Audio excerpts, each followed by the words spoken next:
Call of Duty 2, the big red one, is known for being one of the most historically inclusive World War II video games of its time, for the wide nationality, uniform, weapon and vehicle variety it depicts, particularly for the Axis forces. Just because it has range does not prevent it from still being very inaccurate, however, no matter how hard the developers tried to claim otherwise behind the scenes. One of the hallmarks of the Call of Duty franchise is historical authenticity, and we take that very seriously, and that goes everything from guns to vehicles to the missions to the voiceover. The game emulates exactly what we learned to be the real scenarios of World War II, about tactics, about maneuvers, about weapon operation, and the topography of the areas we were shooting in. We try to get as accurate as possible.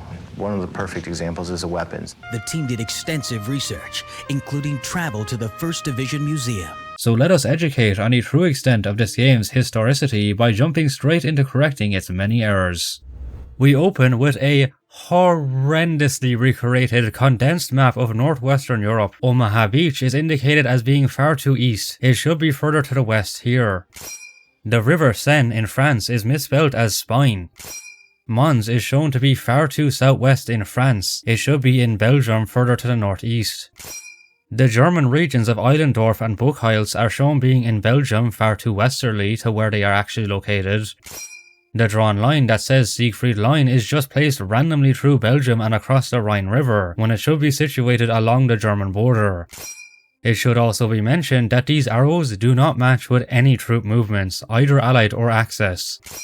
We are placed at the French town of Maubeuge for the Battle of the Mons Pocket. The given date of September 7, 1944 is completely incorrect. By that stage, the Mons Pocket had fully collapsed, and the Allies had left France well behind them. Our division, the 1st Infantry, was already near the Belgian city of Namur by then. The M1 helmets worn by the US soldiers lacked the 1st Infantry Division insignia. We also see a distinct absence of any helmet covers. Most of these troops should be wearing helmet nets on them. Many of the soldiers are actually wearing M2 helmets, as evident by the A yokes. These were only issued to paratroopers.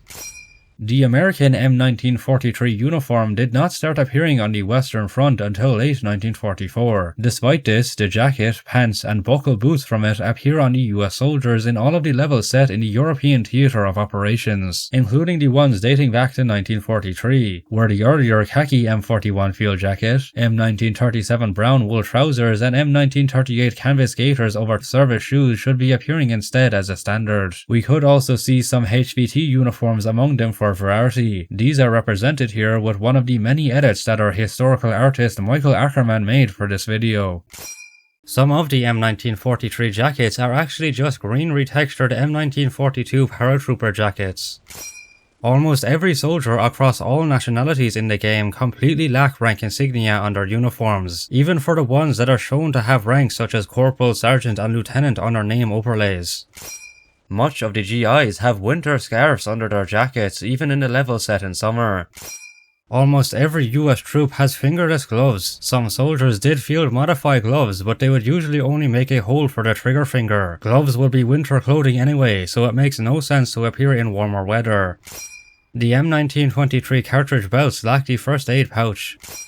Quite a few characters are wearing pistol belts with rigger pouches. This was mostly done by airborne paratroopers, not regular infantrymen.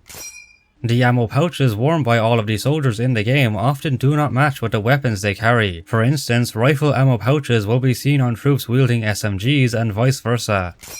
Corporal Brooklyn has poorly modelled Bosch and Lomb binoculars hanging from his neck. He is not a CO or NCO, so unless he is constantly acting as a forward observer, then he should not have these.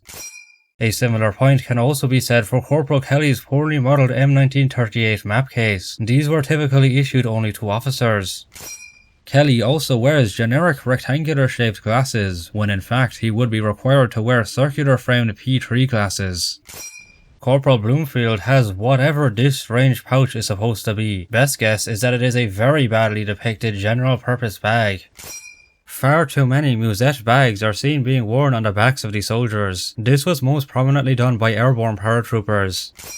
The other gear we see on their backs consist of these strange looking backpacks that look nothing like anything the US Army ever used in World War II. There are also ones that look closer to the appropriate M1928 haversack, though they all have attached the newer straight-handle M1943 shovel. The older T-handle M1910 shovel never appears, not even in the earlier war levels where they absolutely should. In the cutscenes, many of our fellow soldiers are often seen carrying their guns with modern techniques such as in the low ready position, which was not introduced until the 1980s. This is due to the fact that the cutscenes are motion captured, done with actors on a stage who weren't instructed properly. Technical or narrative reasons means the amount of allies we fight with is too low. We can evidently see this with our squad being undersized. An actual US Army infantry squad consisted of 12 men in total, with numerous more other squads operating alongside them. It looks like a whole division of SS has moved in, and they aren't giving up those crossroads. Okay, listen up. We got a regiment of mechanized SS stuck in across that river. There were no Waffen-SS units in the Mons pocket. It was Wehrmacht forces of Task Group Traubad that fought here. The nearest SS units had already retreated into Belgium. What is most confusing about this though is that when we go on to face the enemies, we see that they are Heer or army soldiers. Division wants control of those crossroads, so it's Fox's job to clear that bridge for our armor. The mission depicting our forces attacking the enemy fiercely defended town of Maubeuge to capture a bridge is not even close to the real events. In fact, on September 3rd, 1944, our unit, the 16th Regimental Combat Team of the 1st Infantry Division, moved into Maubeuge and were surprised to encounter the enemy attempting to evacuate through the town. They quickly cleared the place before pushing north towards the city of Mons on the following day, September 4th. Can't we get some air support, sir? Sure make this a hell of a lot easier. Look out! Stukas! There's no time. We've got to take that damn bridgehead right now. The game making a point of the enemies having air superiority is not right. An important reason the Allies could encircle the Germans and beat them up so badly around Mons was because the Luftwaffe was almost completely absent. There should be no German planes here at all. The aircraft being Ju-87 Stukas makes even less sense. German doctrine of the time dictated these planes were to be used for nighttime attacks only. Despite not being physically modelled on them, all Stukas throughout this game make the notorious noise of the Lammgerät.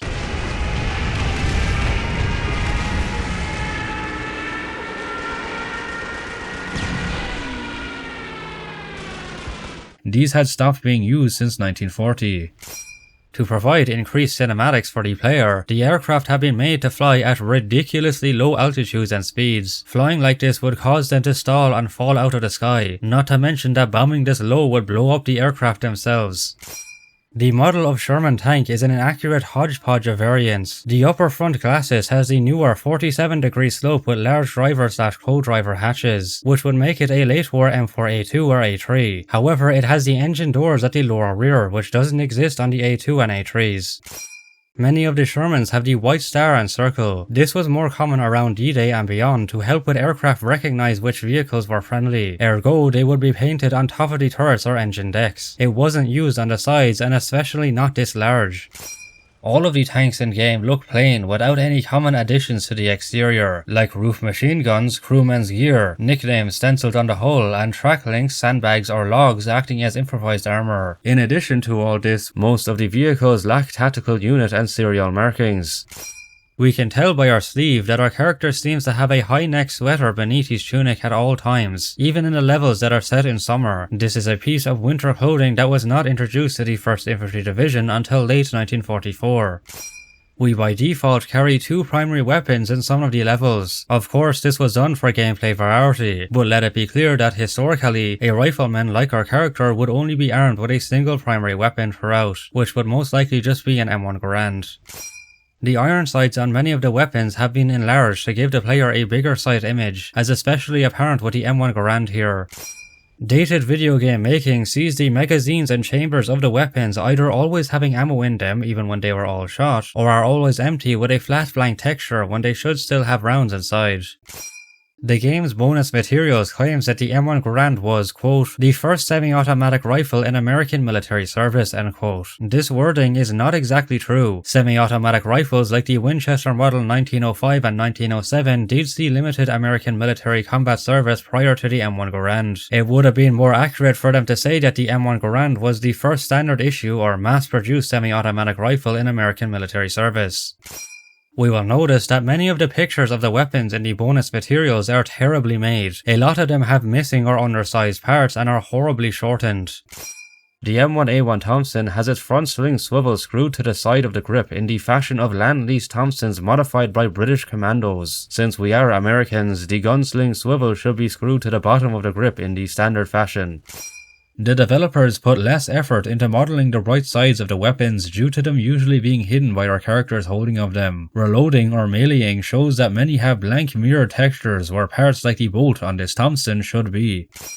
The Thompson, along with all other open bolt SMGs in the game, are incorrectly treated as being closed bolts. The fire rate of the Thompson is too slow. It should sound like this. Many of the weapons are reloaded with our character just ripping out the mags without pressing the mag release button. There are also no proper partial reload animations in the game. We always perform an empty reload by cocking the weapon, which would be unnecessary for open bolt weapons and would outright eject the chamber bullet in closed bolt weapons, though even this fails to occur in the game.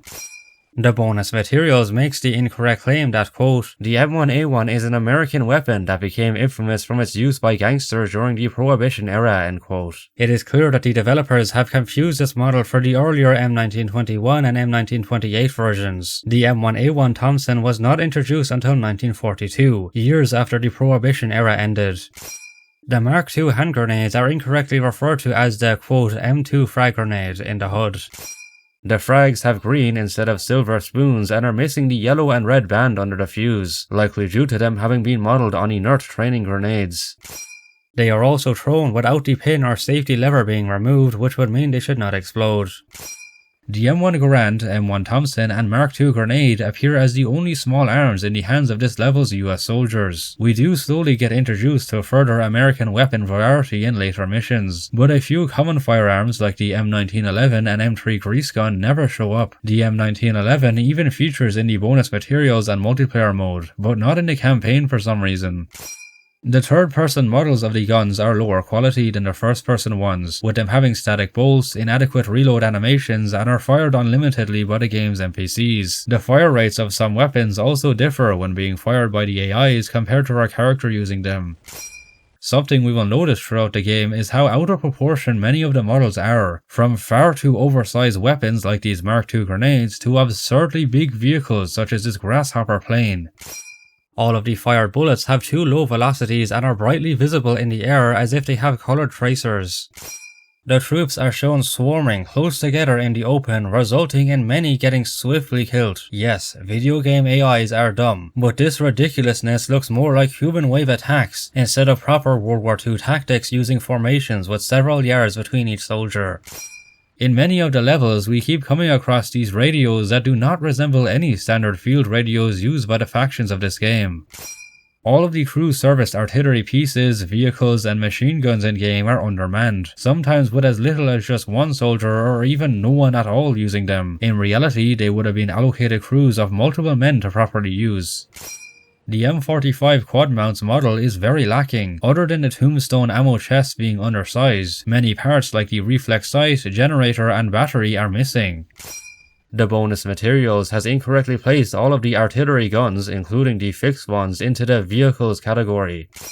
The bonus material says, quote, the US quad-mounted 50 caliber gun was effective against aircraft, tanks, and other armor, end quote. This weapon entered service in 1943 as an anti-aircraft gun. It was not intended to engage mid- and late war era tanks which had thick armor that the mounted machine guns would have little to no effect on. In this level, we encounter a couple Panzer IVs and a Tiger I, which should not be present here. There were no independent heavy panzer battalions in this town at the time, and out of the 6 German divisions that were fleeing France and fought against the US 1st Infantry Division, none of them were panzer divisions. All of the vehicles completely blow up and turn into scorched wrecks when destroyed. Only something like an ammunition explosion could cause such a large blast as this, and those were not all that common. The US medics all have the same Red Cross markings on their helmets. There should be a lot more variation, as the medics hand-painted these on their helmets themselves. The rest of the medics' uniforms in-game consist of just regular infantry gear, including rifle cartridge belts. They would have instead been issued specialized equipment like Red Cross armbands, yoke suspenders, and medical bags. German Verbandenkasten appear as health pickups among all of the factions in game, no matter how out of place. As we enter the Maubeuge town, we evidently notice that this is going to be yet another Call of Duty game that features fictional generic representations of locations, instead of actually directly basing them on their real-life counterparts.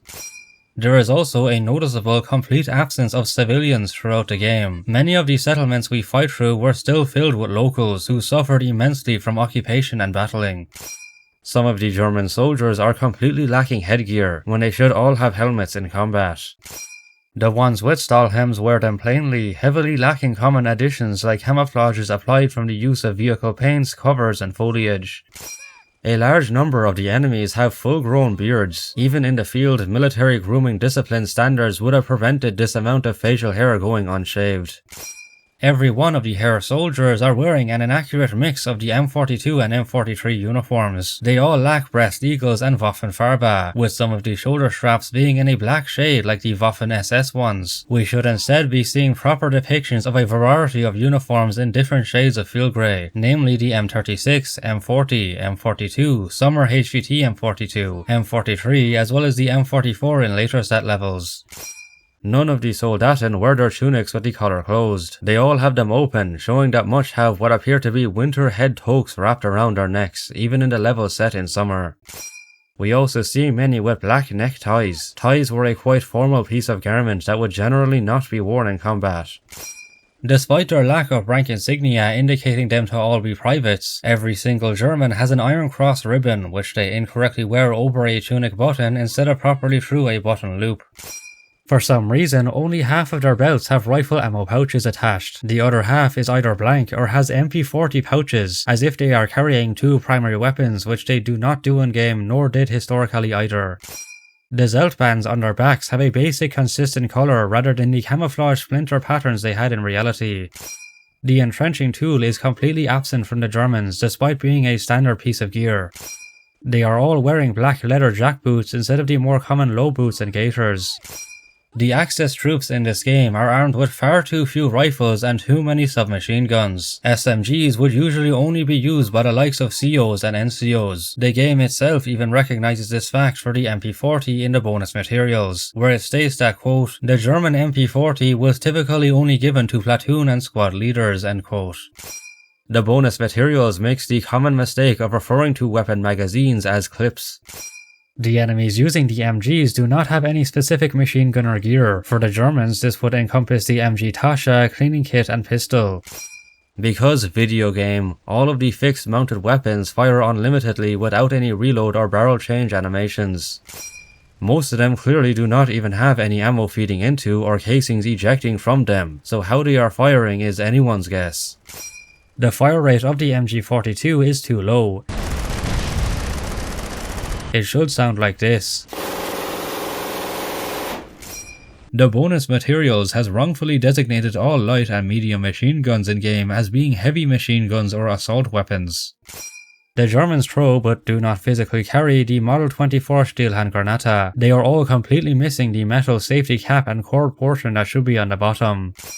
The Stielhandgranate appears as the only grenade used by them in the game, which is in contrast to the fact that the Model 39 Einhandgranate was actually the most produced German grenade of World War II. No pistols are used by the Germans in the campaign mode, but the Walter P38 does feature in the bonus materials and multiplayer. It is stated to have been, quote, a replacement for the more costly Luger P03, end quote. This is referring to the Luger P08. There was no such thing as a Luger P03. The bonus materials also claims the Walter P38 saw the, quote, first use of double action lock, end quote. The use of double action locks in pistols dates back to the 1800s for revolvers like the Adams, and the early 1900s for semi-automatics like the Little Tom. Assumedly, the developers meant to say that the P38 was the first locked breech pistol to use a double action / single action trigger. We are tasked with destroying a 2 cm flak-fearing 38 that is in an incredibly illogical position for an AA gun. Being in between tall buildings like this would limit its field of view very much. It is also worth noting that such a gun would have most likely been packed up and transported away when fighting and bombing broke out nearby. The soldiers that operate them are also regular army infantrymen, rather than the Luftwaffe flak artillery crewmen that primarily use these in reality. For some reason, shooting a single bullet at one of the operators causes the whole AA position to erupt in a blast.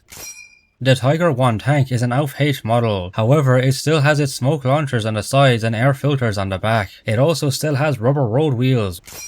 The Tiger has a strange camo scheme. It appears to be based on one of the ambush patterns, but the colour is so washed out and the pattern looks too large. It, along with many other German vehicles and artillery guns in the game, also have the early war grey base paint, instead of the dark yellow that they should have at this stage.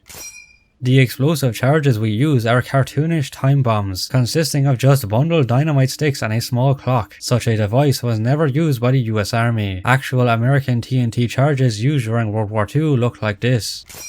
The explosive apparently has some sort of adhesive on it, which we use to stick to the side of the Tiger. Dynamite sticks are not anti-tank shaped charges. A handful of them wouldn't be able to penetrate the Tiger's 80mm thick side armor, let alone cause the whole tank to blow up.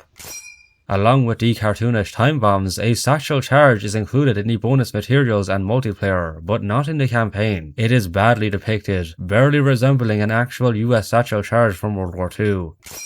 It is also said to contain C4, which was not invented until the 1950s. These were in fact filled with TNT. We got some bombers coming in to flatten this friggin' berg.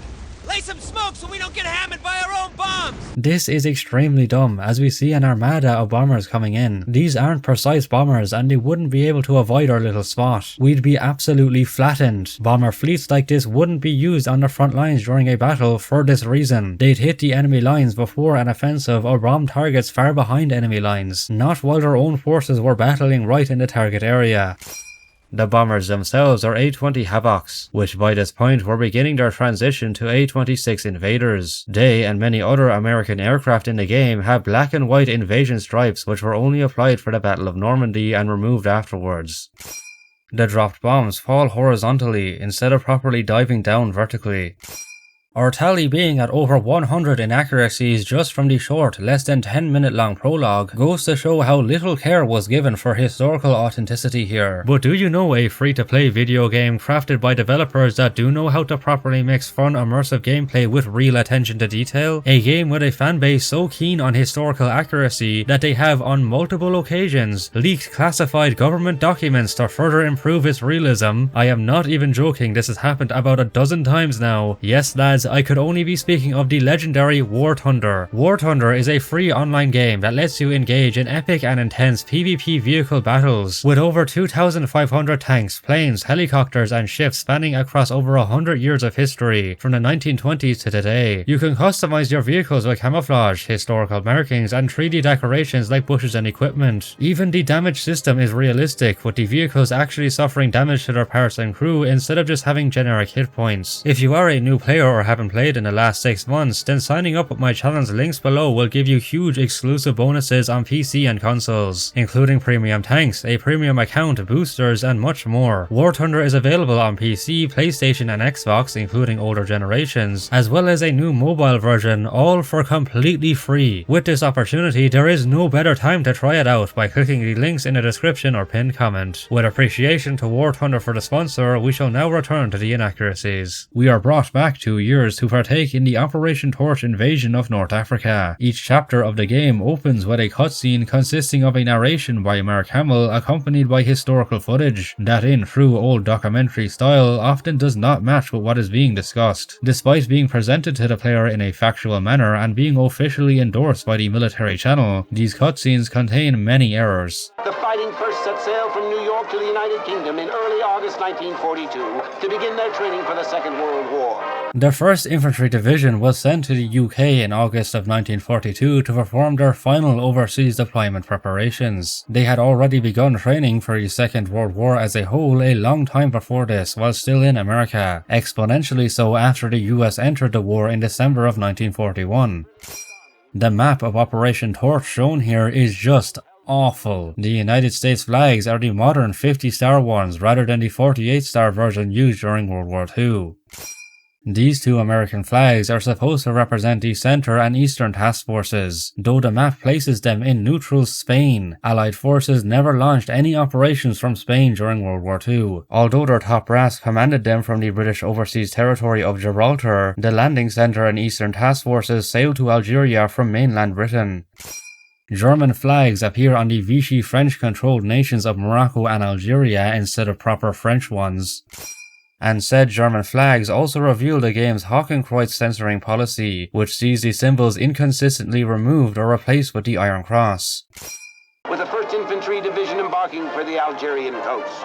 Unsure if the German-occupied French forces would attack U.S. troops. The French forces defending the Algerian coast would not be considered German-occupied. They were commanded by the Vichy government of the Free Zone in southern France, which, although largely nominal and under German influence, was still an independent state. It was not until Case Anton, after the Operation Torch landings began, that Vichy France became militarily occupied by Germany and Italy.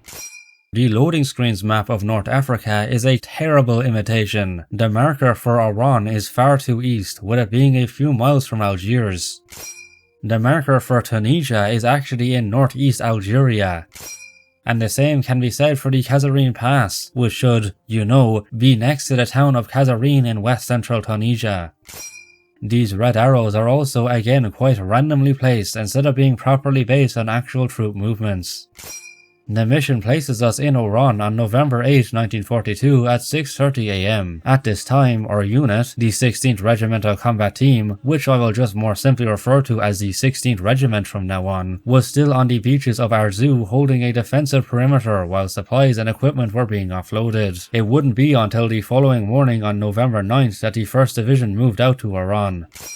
The US soldiers now have khaki M41 field jackets, M1937 brown woolen trousers, and M1938 canvas gaiters over Type 2 service shoes. Although an improvement, their depictions are still not perfect, with the jackets lacking buttons and gaiters being too short and missing the straps around the ankles.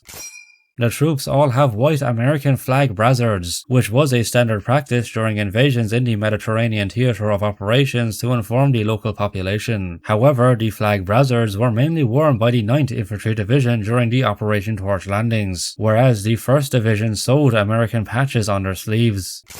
We begin to see the M1937 BAR belt on the US troops, though they only have 4 pouches on them instead of the correct 6. The troops are wearing bare-bones gear for having just landed. They would be loaded down with equipment, such as M1928 haversacks, rolled-up army blankets, British life vests, gas mask bags, multiple cloth bandoliers, and blank white identification armbands worn during invasions so soldiers could easily see their friendly troops in the dark. US banners carried by flag bearers were also present to provide another way of informing the population, though they do not feature in the game. The M1 Garand rifle anachronistically continues to be the late war version. For this period, they should have the earlier lock bars on the rear sights, single notch gas plug, and milled trigger guard. The M1A1 Thompson, with the 30-round stick magazine no less, is incorrect for this setting. Only the regular M1 Thompson had been standardized by the US Army in October of 1942, with the M1A1 coming out in November when Operation Torch was already underway. The M1 Thompson did show up in North Africa, but it was mainly issued to the 9th Infantry Division and 2nd Armoured Division, most prominently with the 20-round stick magazine. For the 1st Infantry Division, it would more than likely still be the older M1928A1 variant. The olive drab painted Mark II hand grenades are premature for late 1942. They should still be the pre-war bright yellow ones. The only force that would have used half-tracks during the Operation Torch landings was the Armoured Infantry regiments. The 1st Division was semi-motorized, but not with M3 half-tracks as shown here. We should instead be inside Army deuce-and-a-half trucks or just moving on foot. The game's vehicle operators are apparently about as dumb as the foot soldiers. A convoy of vehicles would not drive so close to each other and through an unknown ravine with multiple points for easy ambushes. Such a place would have been combed and secured by infantry before they'd let any vehicles drive through. Resistance or not, we got an airfield to secure, Private. The 1st Division did not take any Oran airfields. This was the job for the 503rd Parachute Infantry Regiment and later reinforced by the 1st Armoured Division. Look at all this sand, guys! I sure ain't in Jersey no more. Yup, and you sure are not in Oran either, as this terrain looks nothing like the Algerian coast. Contrary to popular media depictions, the coastal strip of northwest Africa, known as the Maghreb, is not a barren wasteland of sand. It is actually quite temperate and green. The M2 Browning machine gun sight on the rear ladder assembly is missing, and the ammunition can barely resembles what it should. We have to give credit to this game for actually including Vichy France as a faction, but their depiction is far from perfect. These would mainly be colonial Vichy troops of the 16th Tunisian TIA Regiment. This means that instead of facing just white Frenchmen like we do in game, we should see many Arab Baba ethnicities amongst them. The game depicts these army soldiers only, even in the airfield, where we should see a number of Vichy French Air Force personnel. Far too many wear soft covers or no headgear at all. For combat such as this, they should be wearing Adrian helmets with the anchor emblem of colonial forces. The French kepi hats are based on the all-white Sahara variants of the Foreign Legion. If we were to see any Vichy colonial troops wear kepis, they would be the regular army variants, which are black with red tops, and would have either the emblem of the infantry flaming bomb or the anchor of colonial troops. Every one of them wears short-sleeve cotton shirts and shorts, likely to reflect the stereotypically inaccurate desert look of sand dunes and palm trees that the developers created for the level. Remember, this is along the Maghreb coast in November, not the heart of the Sahara Desert. These troops would be wearing M1938 wool tunics and caput greatcoats. Many of the Vichy French troops have out-of-place leather cavalry bandoliers. Their belts feature a silver buckle with an engraved design that makes them look more like German ones rather than the French brass double-pronged roller buckles. Every one of them have these low-poly pistol holsters. Pistols would generally only be given to officers and specialized soldiers. They have American-style belt-worn water canteens that look nothing like period French ones. Their belts also feature these low-poly bayonets, which they should not have. The rifle they use in game, the Mons 36, actually had its bayonet stored in the rifle itself. All of the other French standard equipment, particularly the back gear, are missing. Since these Vichy French would be rearguard forces, a few of these items will be stored locally instead of worn, but some of them, like the suspenders, should still be seen on a lot of them. The third-person model for the Mons 36 rifle is just the German Kar98K. The Mons 36 is modelled after a post-war version. The hooded front sight, push button on the rear sight, and the movable sling mount are anachronistic to World War II. Most of the bolt-action rifles in-game have completely static strikers when firing. The Mons 36 is one of a number of rifles in this FPS that fail to eject casings when firing. It is only upon the last action cycle before reloading that casings eject, though this presents us with another strange problem with the bolt-action rifles in this game, that being them ejecting two casings at once. The clips and ammo of many weapons have a strange greyish-black shade instead of the proper brass and copper colour. We insert the clips themselves, which would need to be removed. All clip-fed weapons are always loaded with full clips of rounds, regardless of if there is still ammo in the magazine. The bolt-action Mons 36 is incorrectly referred to as a semi-auto rifle in the bonus materials. The Mons 38 submachine gun has a too low rate of fire. This is what it should sound like. Reloading the Mons 38 sees us somehow pulling the already fully retracted bolt handle and dust cover further back, to the point that it is mostly not attached to the receiver anymore. The Châtellerault MLE 1924-29 light machine gun is missing its bipod. We somehow fire it full auto while having a finger on the semi-auto trigger. The light machine guns in this game are used Rambo style by constantly being fired from the hip and shoulder while on the move as if they are SMGs. These would be utilized by an operator, accompanied by an extra ammunition carrier, to fire short bursts on a move before focusing on a place to stop and set up the machine gun. The Vichy French are manning out-of-place German MG42s. They should have their own machine guns, such as the Oshkis MLE 1914, which even appears in the bonus materials but never in the gameplay strangely. We see them armed with the RPZ-B54 Panzerschreck, a German rocket launcher that was not introduced until late 1943. As a matter of fact, the Panzerschreck was based on American bazookas captured in North Africa, which of course wouldn't have happened yet. A French anti-tank gun like the 25mm Oshkis could be more suitable. The grenades used by these enemies are German M24 steel hand Granaten instead of French grenades like the F1. Although also not physically present in the campaign's gameplay, the French SACM M1935A pistol appears in the bonus materials and multiplayer, where it is incorrectly referred to as the version manufactured by Mons. It also says that, quote, "This became the official French service sidearm in 1936, end quote. It was in fact officially adopted in 1937 and began delivery to the French army in late 1939. This game sees sandbag positions sitting all over the place in pretty much every level. We should say that stacked sandbags like this would only be used in places where it's impossible to dig foxholes, such as urban environments with hardened streets. Anywhere else where possible, it would be much preferable to dig a foxhole, and military doctrine prescribed this in every World War II army. The airfield we arrive at looks more like a modern-day military installation over anything in this part of Algeria during World War II. We are not told exactly what airfield it is, but it can be assumed that it is La Senia because of its close proximity to Oran itself. With this in mind, we can point out that there should be no concrete runway. There should be more hangars along the runway, including 2 Zeppelin hangars that were constructed in the 1930s on the far east of the runway. The administration section should also be seen on the northern part of the airfield. Crates in the Vichy French airfield have the German Reichsadler on them, which is of course out of place. We begin to encounter Choco-Cola tins with incongruous red crosses on them. Despite being German and containing chocolate in reality, they appear as health pickups among all of the factions in the game.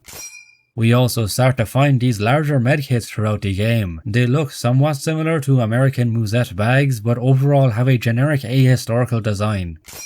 The enemy aircraft in this level consist of misplaced German Ju-87 Stukas exclusively. We even see a bunch of them dogfighting in the sky despite being dive bombers and ground attack aircraft. Replacing them with French Dovwatina D-520 fighters would make more sense. Most of the German vehicles in North Africa appropriately feature desert paint schemes, but some others like the Stukas fail to do so. The markings on these Stukas also make little sense. The yellow A indicates that they are all third group leaders, and the unit letters of WH differ from the single digit with single letter they mostly had in reality. Many of these markings on the aircraft are also incorrectly mirrored on the opposite side. The Allied aircraft engaging these Stukas are low-poly Spitfires. US Army Spitfires did not arrive at Oran until the late afternoon of November 8, after the landings are done, whereas this mission takes place in the early morning at 6:30 AM. The Spitfires have the squadron code of AX, which indicates them as belonging to the 67th Photographic Reconnaissance Group. Although this unit had Spitfires in 1942, they would not be put on combat patrol. It was the 307th, 308th and 309th squadrons with the respective codes of MX, HL and WZ that were dispatched for Operation Torch. All of the ground vehicles in this base's garage are out-of-place German Kubelwagens, Opel Blitzes and SDKFZ 251s, instead of proper French ones like the Citroën U23 and Type 45. The game even already features a model for the French Renault R35 light tank in the multiplayer, which could have instead been put here to provide a not-so-obviously misplaced vehicle. The interior of the SDKFZ 251 half-track consists of just a blank ramp leading up to the MG. There should be benches and a driver's compartment here. Along with these aforementioned ahistorical radios, we find a few out-of-place German 5-watt senders in the control tower. There are a bunch of propaganda posters on the walls of the enemy buildings in a number of the levels. These will be put up in public areas for civilians to view, not in a base inhabited by already military serving personnel. Most strangely of all is the presence of this Russian train map and schedule board with Cyrillic writing and all. Why on earth was this put here? The third-person model of the scoped Kar 98K is actually just an American M1903A4 Springfield. And again, the Kar 98K is German, so why is this on the base? Replacing them with sniper variants of the Label 1886-93 and their birth year 1907-15 would make more sense. The ZF-41 scope on the Kar 98K has a simple cross reticle instead of the correct German number 1 or number 4 reticle. Wanna take a wild guess at what the AA guns on the airfield are? French Hotchkiss 13.2mm machine guns perhaps? Of course not. It's more lazily rehashed assets of German 2cm flak-veering 38s.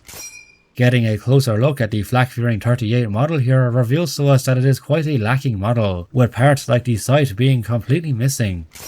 Operating it also clearly shows that our character somehow uses the mounted weapons in this game without even touching them. I get that the game suddenly forces us into these roles to provide a quick bit of gameplay variety for the player, but factually speaking, regular riflemen would not have the responsibility or training to use anti-aircraft guns, let alone enemy ones. Okay, let's set up a perimeter ASAP. The abbreviation of as soon as possible to ASAP was not popularized by the US military until the 1950s. The following level brings us to Tunisia. Where exactly in Tunisia? Well, we are never told. The game just says we are somewhere in the country on February 13, 1943. The lack of information makes it extremely unclear what engagement this mission is intended to represent. Best guess is that it is supposed to be the Battle of Sidi, but even that did not start until the following day, February 14th, and did not involve the 1st Infantry Division. Private, you better have a good reason why you're sitting in that tank and not on a half-track with the rest of your squad. It's my fault, sir. He just wanted a quick ride, and my younger brother is a pilot who wouldn't be alive today if it weren't for what you guys did back at that airfield. This is the U.S. Army, not a goddamn carnival, son.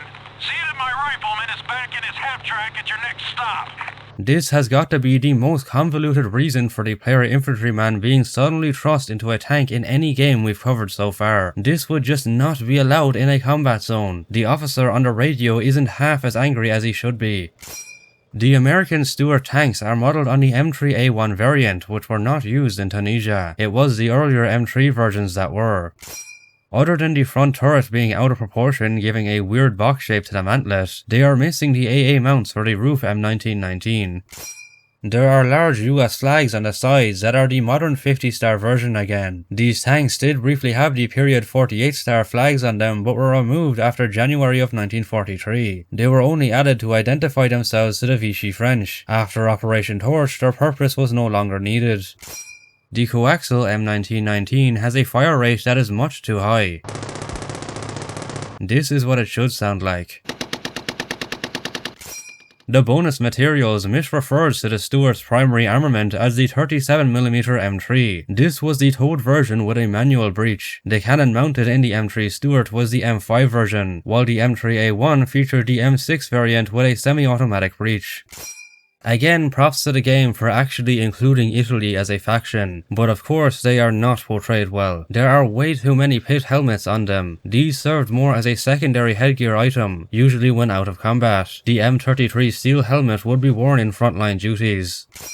Italian infantrymen in Tunisia wore both the tropical khaki cotton and grey-green woolen version of the M40 uniform. In the game, we see them wearing only the tropical khaki cotton version of M40 uniform, and brown neckties, which as aforementioned would generally not be worn in combat. All of the Italian soldiers have black and red mostrina of the 5th Aosta Infantry Regiment. This unit spent World War II performing garrison duty in Sicily and was not involved in any of the engagements this game depicts. For some reason, their Carcano rifle ammo pouches are floating above the belt, and there are 2 additional elongated pouches on the belt next to these which should not be there. Although they do not physically use any pistols, every one of them have pistol holsters. Like as mentioned with the Vichy French, these would only be carried by officers and specialized soldiers such as MG gunners and armored vehicle drivers. The holsters themselves also look like they were modeled on a post-war version and given a leather retexturing. The correct World War II era Beretta holsters had a different shape and a small pouch where an additional magazine would be stored.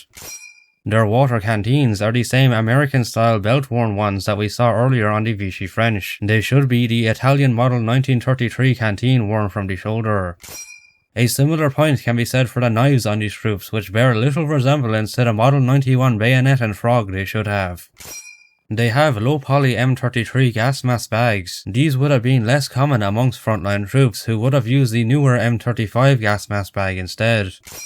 The rest of the standard Italian frontline equipment, including their back gear and entrenching tools, are absent from the game. Just like the French Mons 36, the Italian rifles in the game have the German Kart 98K as their third-person model.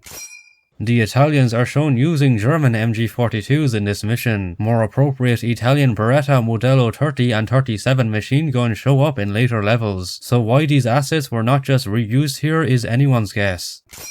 The Italians only used German steel hand granaten throughout the entire game, instead of their own Mod 35 series Red Devil hand grenades.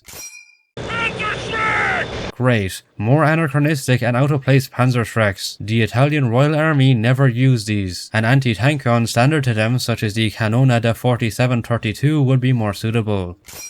The artillery guns used by the game's Italians consist of German flak-veering 38s and flak 88s. The flak-veering 38 was never used by them, so should instead be an Italian AA gun like the Breda 2065 Mod 35. The flak 88, on the other hand, was actually utilized by the Italians, under the designation of Cannona da 8856 CA Model 18-36, though only in limited amounts. Their primary dual-purpose AA and AT gun was the Cannona da 9053.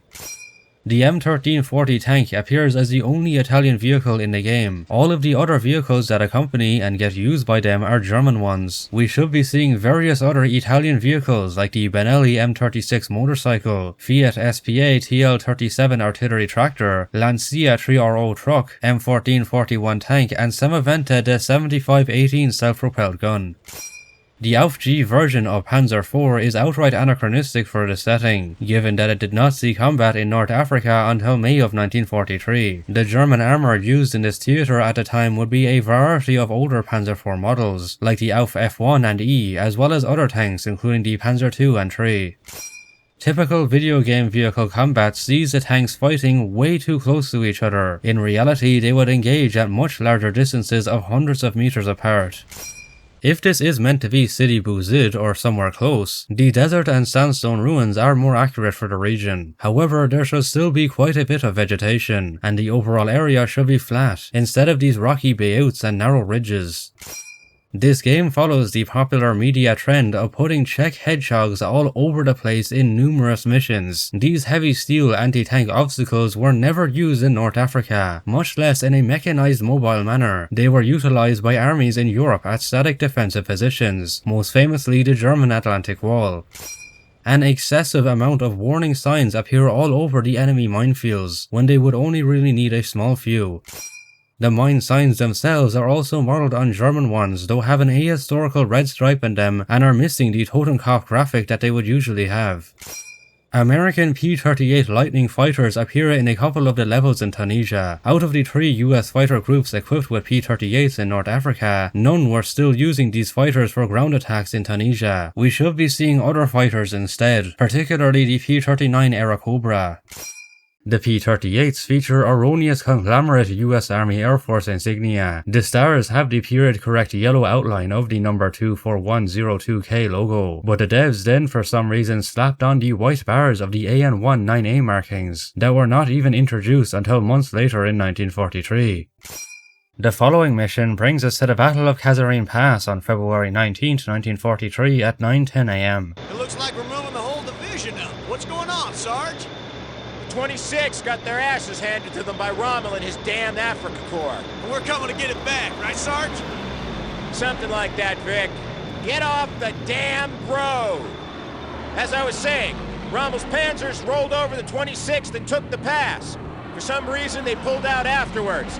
Regiment sending us up to take it back, this time for keeps. At the time of this mission, the first German attack was still going on and had not succeeded yet. The 26th Regiment did not get rolled over at this point. The 16th Regiment was dug in on the south slopes and did not actually see contact until the 21st of February. Neither they nor the 18th Regiment was in a position to reinforce the 26th on the 19th of February. Panzers?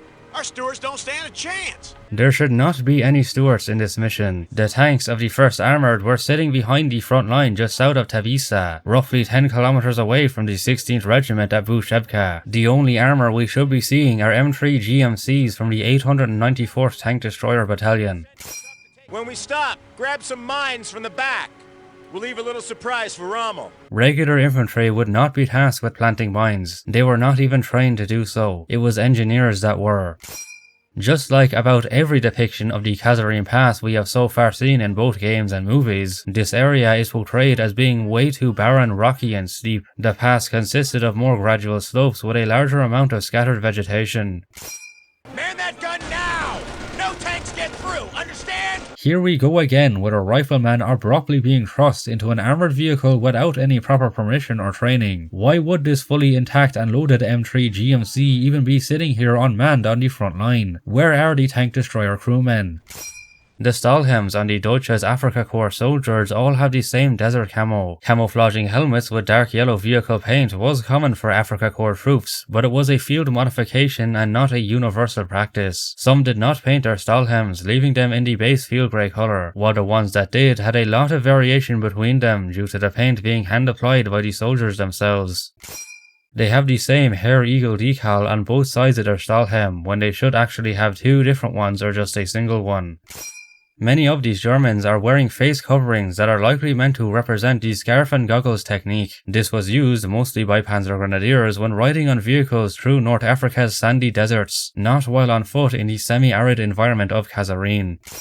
The tunics, undershirts and pants of the Afrika Korps troops are just tan and brown recolorings of the inaccurate M42 and M43 conglomerate uniforms we saw in the prologue. They should instead have the tropical M40 uniform in various shades of olive green. They carry over the leather white straps and belts instead of the canvas version of German tropical gear.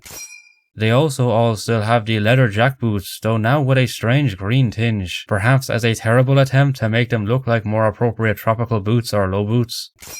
The provided compass indicates the German forces are attacking from the west here and then from the north later in the level. In reality, it was the opposite. The Axis attack came from the east and south directions. Although Tiger I tanks had arrived in North Africa by this point, they did not see action at the Kasserine Pass. General Hans-Jürgen von Armin of the 5th Panzer Army actually refused to send Tigers of Schwerer Panzer Abteilung 501 to Kasserine when ordered to by Rommel. A Stuart tank is shown somehow completely destroying the Tiger by penetrating its over 100mm frontal armour. It was remarkable enough seeing the light Stuarts exploding droves of M1340 and Panzer IV medium tanks in the previous level. But now a heavy Tiger tank? Come on. A crewman of the Stuart pops out wearing the game's version of a regular infantry uniform. The overlay even refers to him as a rifleman. He should of course be wearing a tanker uniform. There's a minefield around the bend that's keeping us from advancing. Now, why would there be a German minefield in an area that is being attacked by, you know, the Germans? Why don't you send the engineers in to clear it out? That's where you guys come in. Area's too hot for them without an escort. Sergeant Hassler and his boys are waiting by a footpath that leads to the minefield. Place is lousy with Germans, Sergeant. We're getting used to that, Mac. Appreciate the help. Okay, you heard him. I want you guys to escort those engineers. Oh, now you want to depict engineers working with mines. Well, too bad, because the nearest US engineers were sitting on a mountain overlooking the pass 8 kilometers away from our unit's position. The appearance of the MG42 among the Germans here is inaccurate, as it is modelled on the post-1943 version with the vertical charging handle. They should still have the earlier slab-sided horizontal charging handle, or better yet, have most of the guns themselves replaced by the then more prevalent MG34. The MG34 even already exists in the game, but does not show up until much later for some reason. The German machine gun positions have American 50 cal ammo boxes around them. These rounds would not even be compatible with their MGs. Generic plain khaki tents appear in the German camps instead of the camouflage Zeltbands that would be used for this role in reality. Like mentioned before, the Panzerschreck was not in service yet. The Panzerbuchse 39 would be a more era-correct German anti-tank weapon to replace it. The rockets we load into the launcher are based on a US bazooka's M6A1 and also have camouflage on them for some reason. They should be the German 88mm RPZ V54 rocket. Instead of being properly loaded by a second man of a crew, the rocket launchers are single-handedly reloaded while being held vertically in front of us. The Panzerschreck's 65-inch length means that we would likely have to shove the muzzle into the ground to do this. The launchers are also reloaded by just shoving a rocket into the tube without connecting the wire to the contact leads for electrical ignition of the rocket motor. This is an extremely shoddy minefield. All of these Tellermina 35 are just lying flat on the ground instead of being buried or at least covered with a layer of sand. An American sniper shows up wielding an M1903A4 Springfield. This version of the rifle had only just entered service in early 1943, and dedicated marksmen like this did not yet exist in American platoons. The US Field Manual for Sniping in World War II, FM 2175, was not made until 1944. Especially in these earlier war levels, we should indeed be seeing Springfield rifles among the Americans, though they would be the regular unscoped versions. The Springfield scope reticle turns out to be the same weird cross one used for the Kar 98K, instead of a proper fine cross reticle. The Springfield Striker is the only functional one of all the bolt-action rifles in the game. However, at the start of an empty reload, the player character briefly reaches for the bolt handle and then shrugs back, causing the Striker to retract by itself magically. The bonus materials says the Springfield uses a, quote, 2.2x telescopic scope, end quote. The Model 330 Weaver scope it uses actually has a magnification of 2.75x. The Germans have captured our artillery positions on the other side of the pass. We have to recapture them before our tanks can move through. Forward scouts have discovered an abandoned village in the hills above the pass. The route through it should take you directly to our captured artillery. There are no reports of Allied artillery positions being captured or overrun on the 19th of February, nor were there any abandoned villages in the area as far as any sources on the battle go. Not only are the 2cm KWK-38 autocannons on the SDK 222 clearly firing by themselves, but they are also evidently clipping through the closed roof cage. The P-38s here fire rockets. The first variant of P-38 to feature rocket pylons was the L model that did not enter service until 1944. Looks like you boys got the Desert Fox retreating with his tail between his legs. Time to head back to camp and get a hot meal. Like we said before, this is just not how the Germans were forced back at Kasserine, or how the fight went at all. This is just the first morning of a 3-day battle, and the first German attack wasn't even finished yet. The following level sees us still in Kasserine on February 22nd, 1943. Just got word from Battalion. The Germans are mounting a full-scale counterattack to retake this village. Well, we ain't gonna let that happen. Slow down, cowboy. This village is only a field hospital. Look around. Our medics aren't armed. What are you saying? I'm saying we gotta defend this position long enough to get our docs safely out of here. Just like the previous mission, the events depicted here do not match with any engagement fought during the battle. In the 16th Regiment sector, there weren't any villages or towns like this directly on the front line. On February 22nd, there were US counterattacks against the German forces along the Hatab River, which lay in the center of the Kasserine Pass. The forward OP puts the Germans to the southeast and closing fast. They'll be moving up the road towards our position with at least one full infantry division, probably more. That is somewhere over 15,000 men. No way the Germans would send such a massive force to take this one small village. There weren't even any German infantry divisions involved in the Kasserine Pass battle. It was only Axis armored divisions that fought here, namely the German 10th and 21st along with the Italian 131st. We can pick up the M1918A2 Browning automatic rifle in this level. The bonus materials claims that, quote, the US M1918A2 BAR was Clyde Barrow's, of Bonnie and Clyde fame, weapon of choice during his spree, end quote. Clyde Barrow's weapon of choice was actually a cut-down version of the original M1918, not an A2 model which did not even come into existence until years after his death. Somebody get on that 30! Regular infantry would have the M1919A4 variant mounted on a tripod, instead of this M1919A6 on a bipod. The A6 variant did not even first see combat until several months after. The medkit we pick up here does not resemble any used by the US in World War II, as it is actually just the game's terrible model for a satchel charge but with a red cross snapped on it. Naval Werfer rockets are coming in and exploding even as we fight enemy infantry in the village, so the Germans are firing on their own infantry. When we go to destroy the Naval Werfers, we see that they are extremely close to our position, just outside the village. Their minimum effective range would not allow them to fire so close to their own location.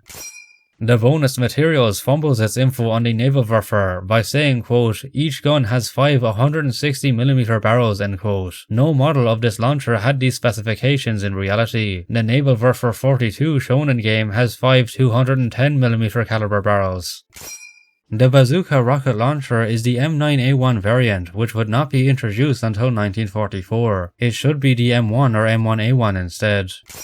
The sight reticle is styled after the German number 1 instead of the correct viewfinder reticle.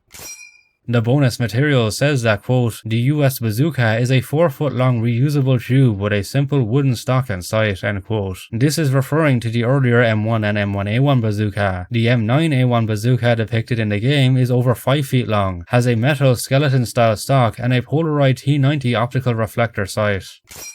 Next up, we are brought back to Operation Torch off the coast of Oran, Algeria on November 8, 1942 at 9:15 am. For this level, we switch perspective from 1st Division Infantryman Ronald Roger to his brother Stretch Roger, a US Army Air Force bomber crewman. See game? It is not that hard to just change characters when you want us to take on different roles than a rifleman. That is about as much praise as I can give this level though, as the events are entirely fictional. No bombing campaign took place in advance of the Operation Torch landings.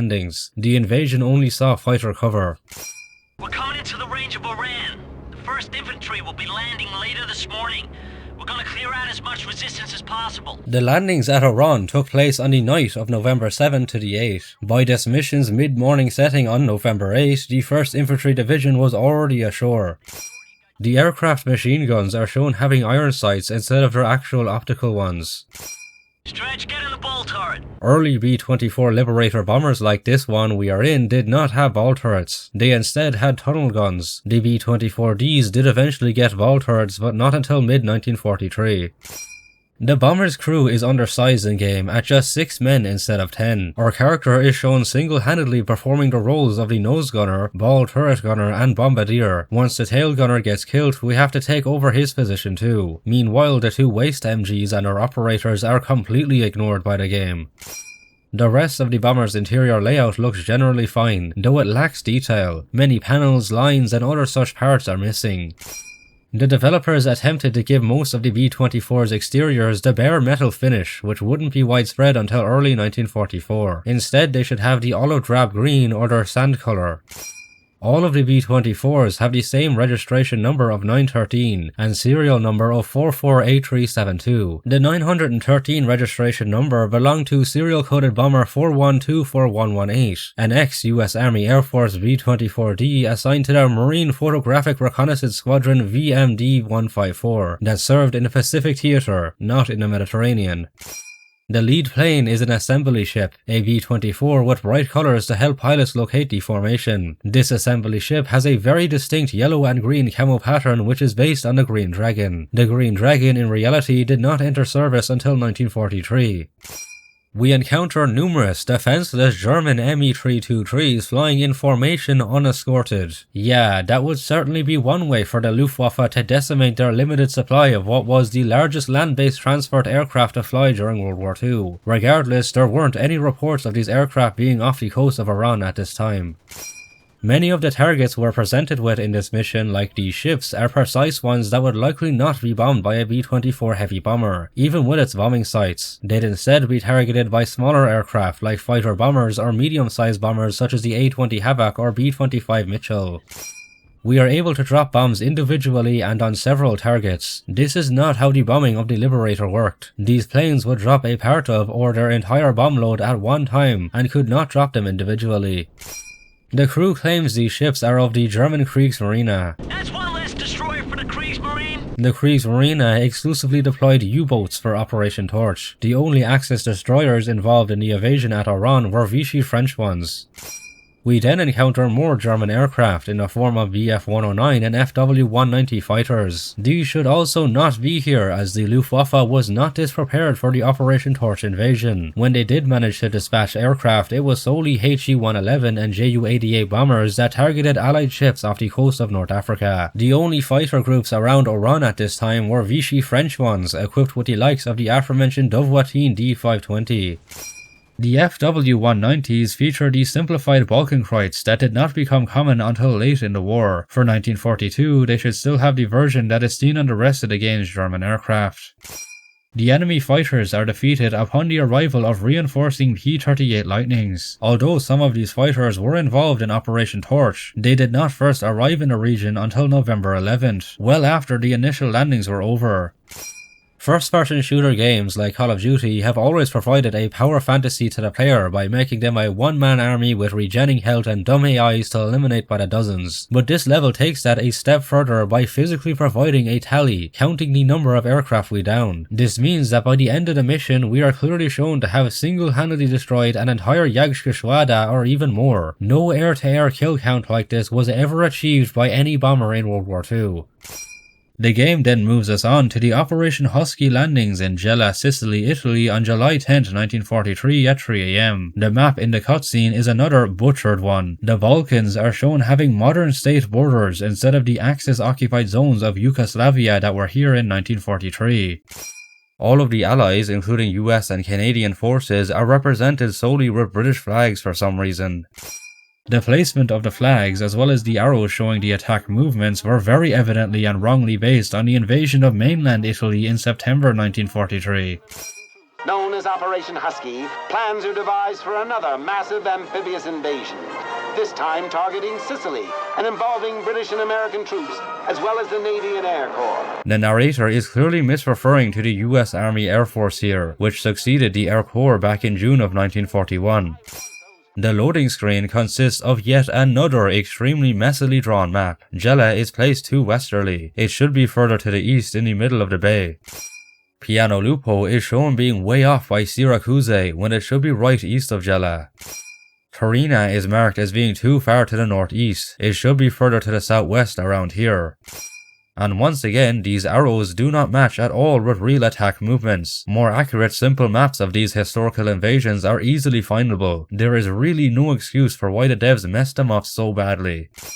Not only do our Americans now have anachronistic M1943 uniforms and are again under-equipped for the invasion, but they also all wear their jackets throughout. In hot summer weather, especially in Mediterranean places like Sicily, many would just wear the undershirt and tuck their field jackets under their belts. While DUKWs or ducks were indeed used during the landings on Sicily, they were typically not used to land assault infantry on the beaches. Rather, they would carry supplies and technical personnel once the beaches were secured. We would most likely be landing in LCVPs. 2.5 tons and all-wheel drive? Just be glad it floats! The duck weighed over 6 tons, not 2.5. 1 minute to the beach! 1 minute! Okay! The landing craft driver counting the time till touchdown on the beach is a trope taken from Saving Private Ryan. This wasn't a part of their doctrine. The troops can see how far away the shore is themselves. This isn't going to be like Africa. They know we're coming. This beach is heavily defended. Expect bunkers, barbed wire, and the like.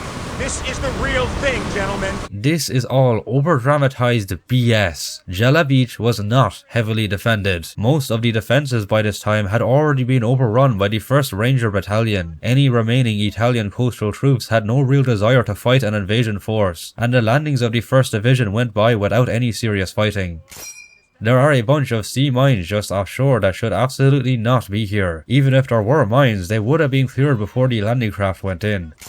They would also be moored under the surface of the water, and not just sitting clearly visible above the waterline.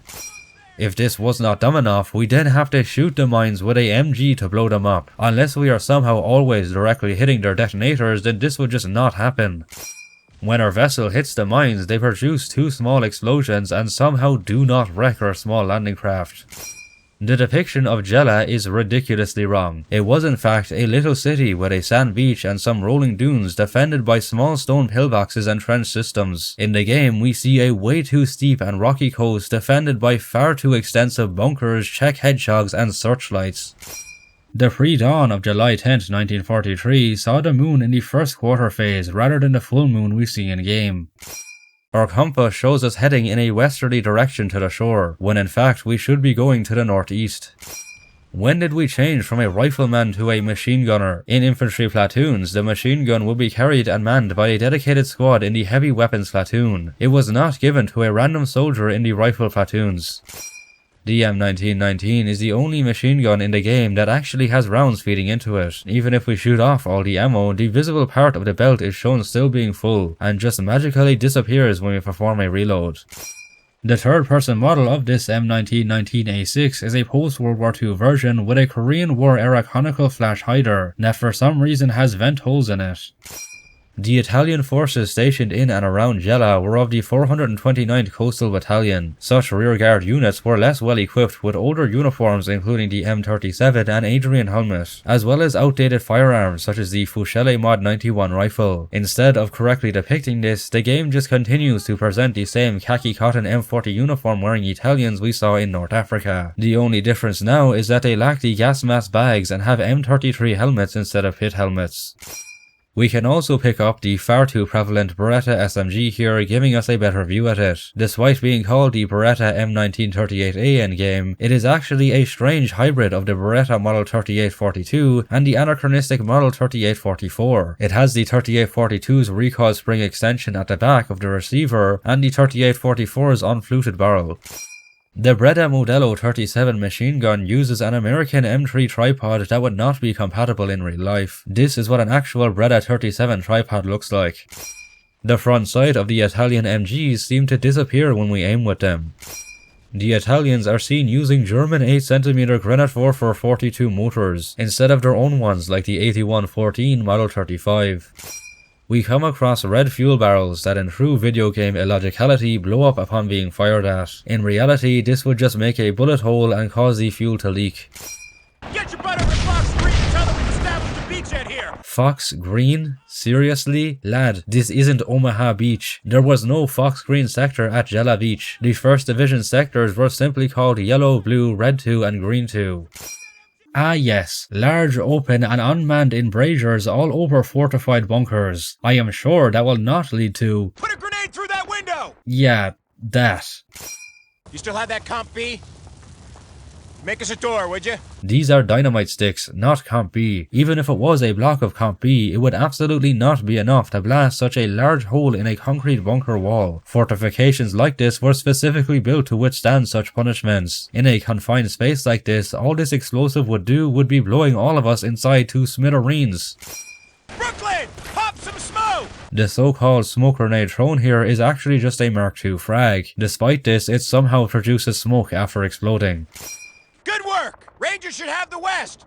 Let's clear this road and flank the Italians from the east! It was the 26th Infantry Regiment that came in from the east to support the Rangers in Gela. The 16th Regiment never actually entered the city, but rather headed northeast up the hills to Priolo to link up with the scattered remains of the 505th Parachute Infantry Regiment of the 82nd Airborne Division.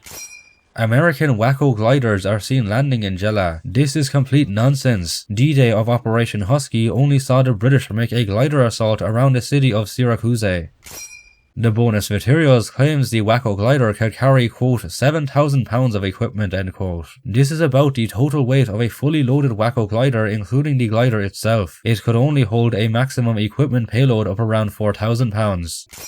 The SCR-300 radio now appears among the Americans. This did not first see combat use until the following month of August 1943. A glider from the 82nd crashed near a school at the north side of town. No game. The 82nd Airborne Division performed parajumps from planes here, not glider landings. There are no reports of 82nd paratroopers even ending up in Gela itself. Their drop zones were several miles east of the city. We meet the 82nd Airborne troops and see that they have paratrooper uniforms. If these are meant to be glider troops, then they should have much more similar uniforms to regular infantry. These are not even good representations of US paratrooper uniforms either. They have M1 helmets without any chin straps instead of the appropriate paratrooper M2 helmets. The 82nd Airborne officers do have rank insignia on their helmets, though they are oversized and the follow me bar that should be on the back is missing. Their M42 uniforms have the reinforcements on the elbows and knees, which were not used until the Normandy invasion in 1944. The gear on these troops are the inaccurate ones carried over from regular infantry, including the haversack with the attached shovel. Such paratroopers would wear the M1936 musette bag and M1910 shovel on the belt. We also start to see on them, as well as other troops, cartridge belts that are missing half of their pouches. The inside of the Wacko glider is plainly modelled with one steering wheel. There should be an additional steering wheel and dials in the cockpit. Italian reinforcements show up in out-of-place German SDKSZ 251 half-tracks and M1340 tanks. No armour was present in Gela during the first assault. In fact, the initial Italian coastal units defending the area had barely any vehicles, and were rather reliant on horses and donkeys for transport. It was not until the Axis counterattack against Gela on the following morning that Italian tank units showed up with Fiat 3000s and captured French R-35s. The next mission sees us face the just mentioned Axis counterattack around Piano Lupo, outside Gela on July 11th at 9:20 am. Great. More Stuka dive bombers attacking in daylight. There aren't even any reports of German aerial attacks occurring at this moment. We need some fire in the sky now! Get in that half-track and take out those Stukas! No, we are riflemen who would absolutely not have the permission or capability to suddenly commandeer an anti-aircraft cruise vehicle. And what is this unoccupied M16 multiple gun motor carriage even doing here? The 1st Infantry's anti-aircraft unit, the 103rd Anti-Aircraft Artillery Battalion, did not use the M16 MGMC as its main anti-aircraft vehicle. The battalion still used M51 trailer-mounted M45 Quad 50s and M1 40mm Bofors AA guns. M16 GMCs were more typical to be seen with armoured and cavalry units due to the speedy requirements of half-track mounted weaponry. Battalions would also be split into groups, meaning we should be seeing more anti-aircraft guns other than just this one. The bonus materials claims the M16 half-track, quote, carried 50,000 rounds of ammo, end quote. This must have been a typo. In reality, the vehicle typically carried 5,000 rounds of 50 caliber ammunition for its 4 machine guns. We now suddenly have an M1 carbine by default, a weapon that would be carried primarily by support and specialist soldiers as well as officers. Where did our M1 Garand go that we should still have as a regular rifleman? The M1 carbine is based on a post-war version with a V-notch sight. The third-person model even features an orange-toned birchwood stock. For World War II, it should have an aperture sight and darker-toned black walnut stock. The HUD icon for the carbine incorrectly depicts the paratrooper M1A1 variant with the folding stock. The bonus materials on the M1 carbine claims that, quote, with over 6 million manufactured, it is the most produced US small arm in history, end quote. This would be true if it just meant World War II, but it clearly refers to all history here, and there are several US small arms that have since outproduced the M1 carbine, most notably the tens of millions of AR-15 style rifles ever manufactured. Just the M16, for instance, had an estimated 8 million made in total. There are historical US crates around the place with 7.62mm ball ammunition stenciled on them. Actual American ammo crates from the war refer to this cartridge as Cal 30 carbine. The Americans at Piano Lupo were attacked by units of the German 1st Fallschirm Panzer Division Hermann Göring, and the game even refers to the enemies as this in the level. Aerial recon reports at least 1 division of Kraut armor roll in from the north. They think it's the Hermann Göring division. Despite this, other than a few German vehicles that they inappropriately use, we encounter Italian forces only throughout this mission. The Italian attack went in from the north of Gela, almost 10 miles from here. We should instead only be seeing Hermann Göring division Germans wearing tropical Luftwaffe uniforms. Due to their third-person models being Kart 98Ks, we can only now see the Italian rifles in this level by picking them up. They are revealed to be the shortened Fucile Mod 38 exclusively. This model was not all that widespread, with less than 300,000 being produced. There should be other more common variants present, including the Muschetto Mod 1891-38, Fucile Mod 40, and Fucile Mod 41. There are suddenly way too many Breda Modello 30 LMGs among the Italians. There should only be about 2 of these per Italian infantry squad of around 18 men. The handle on the barrel of the Breda Modello 30 is missing. It is ejecting 2 small casings that look more like they are from pistol rounds rather than the correct 6.5 by 52mm Carcano cartridge. This LMG was reloaded with a single proprietary 20-round clip. In-game, it is incorrectly reloaded with 3 6-round rifle clips for a total of 18 rounds. The remaining 2 rounds just magically spawn in the gun apparently. As to be expected, the map we play through does not resemble Piano Lupo. There is no such river or bridge in the region, nor were there any of these large bunker defences. The 82nd Airborne Division, who were then joined by the 16th Regiment, was situated around a villa called Casa di Priolo. Thunder, this is Fox. What's your status? Over? The SCR-300 was also used for long-range communication on a battalion level under the command of a major or captain. It was not used on a squad level under enlisted men like this. Give me a grid reference for that bridge. Ah yes, because our mute protagonist infantryman is definitely capable of determining and communicating precise azimuth and firing coordinates for a grid reference by just using binoculars. How about we use a map? For a rifle squad that is seemingly obsessed with working with artillery, you would think they would know that they are sitting way too close to the area being targeted for indirect fire. These are not modern guided missiles with high accuracy. They would drop all over us regardless of the grid reference. The generic khaki-colored tents now appear among the Italians. In reality, Italian soldiers used camouflage shelter halves in World War II. This so-called medic does not even feature the Red Cross helmet that the others have in-game. He has also armed himself with a rifle, which a medic would almost never do in the Mediterranean. When we link with the 82nd Airborne Division paratroopers, we see that they are mostly chilling in a small camp with tents. The 82nd was in combat throughout the whole first days of the invasion and never set up a camp like this. They did not even jump with tents. Some of these paratroopers have smoke grenades with post-war green-colored bodies instead of the period-correct grey shade.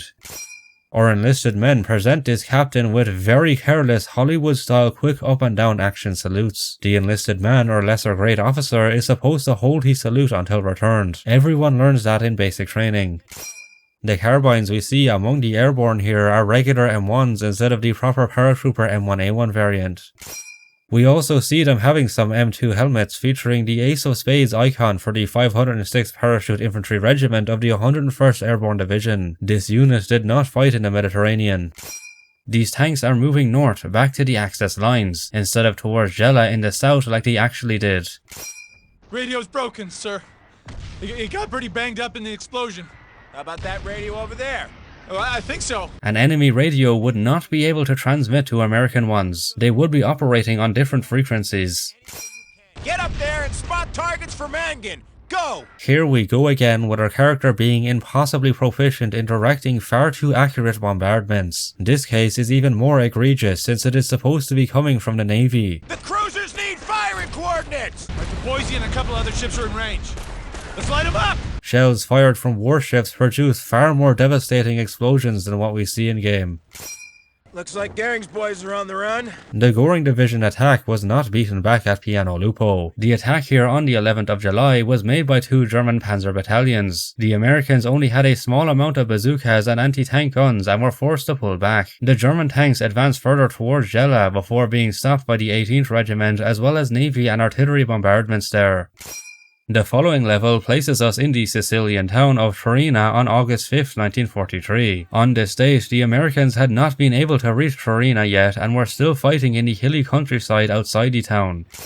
Even when the 16th Regiment finally entered Troina on the 7th of August, the Germans had abandoned the town. There should thus not be fighting in the town itself at all. There weren't any Sherman tanks involved in the Battle of Troina, as the steep hillsides around and under the town did not favour their use.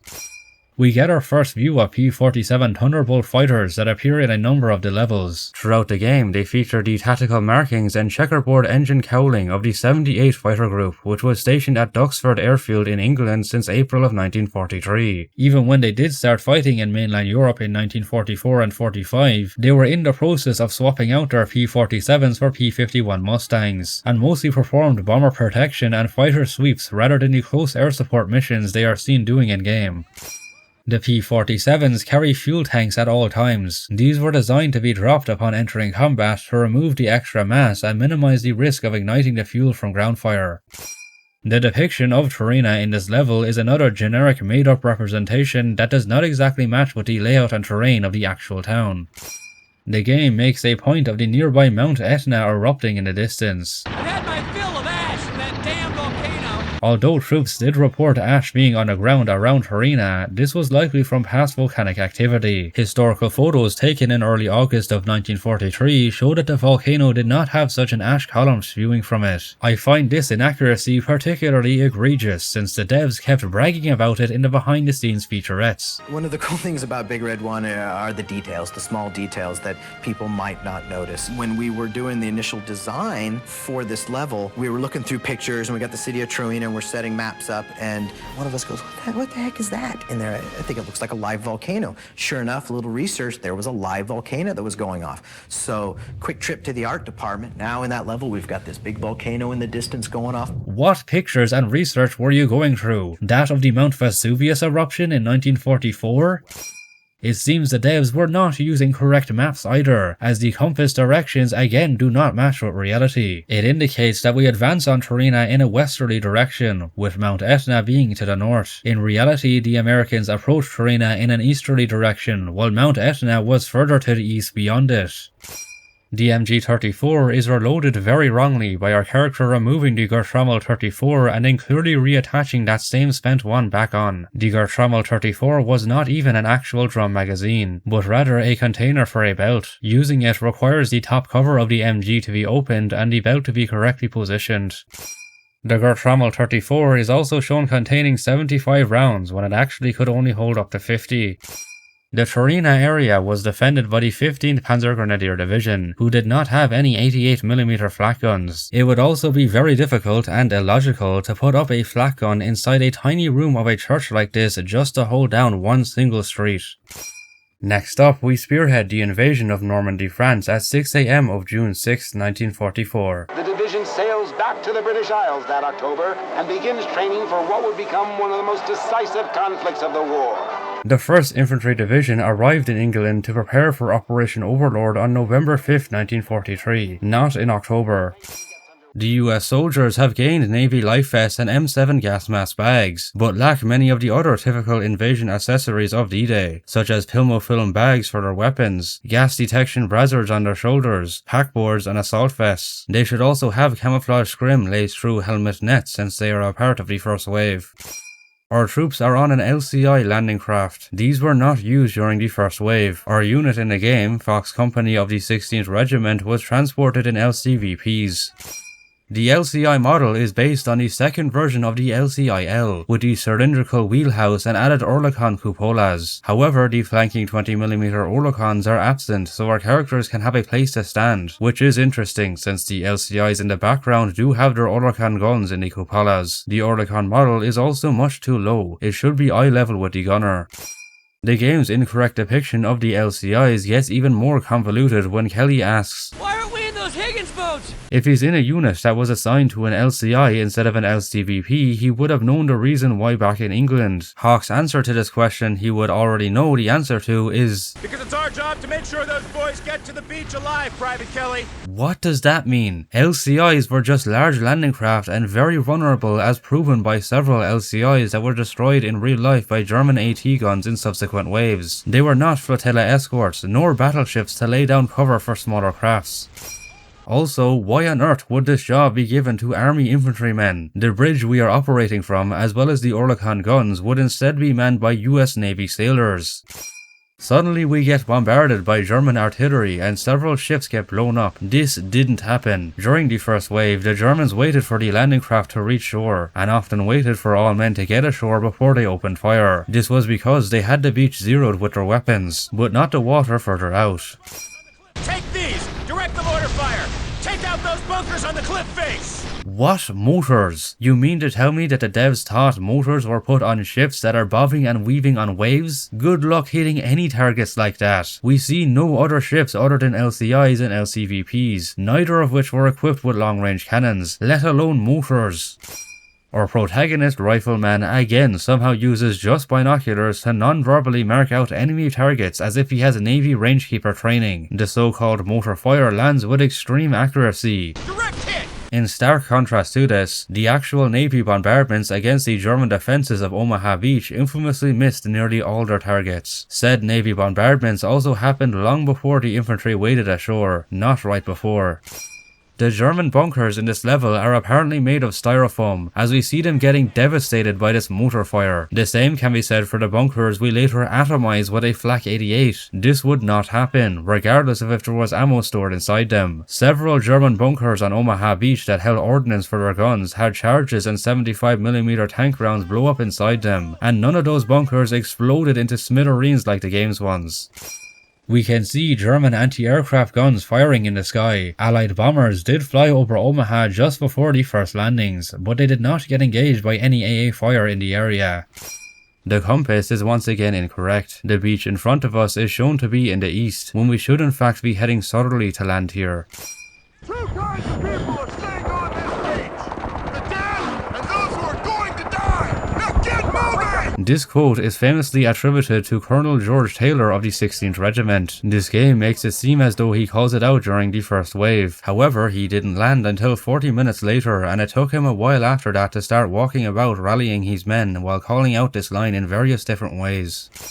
The map in this level looks nothing like anywhere on Omaha Beach, let alone the Fox Green and Easy Red sectors on the eastern side of the beach where Fox Company of the 16th Regiment landed. Looking at the terrain, we can point out that the beach itself is too small for this time during the landing. At low tide during the first wave, it will be 300 to 400 yards of flat sand. There are also too many large cliffs present that do not match with the more gradual inclines of the Riceau de Moulin Valley that should be here.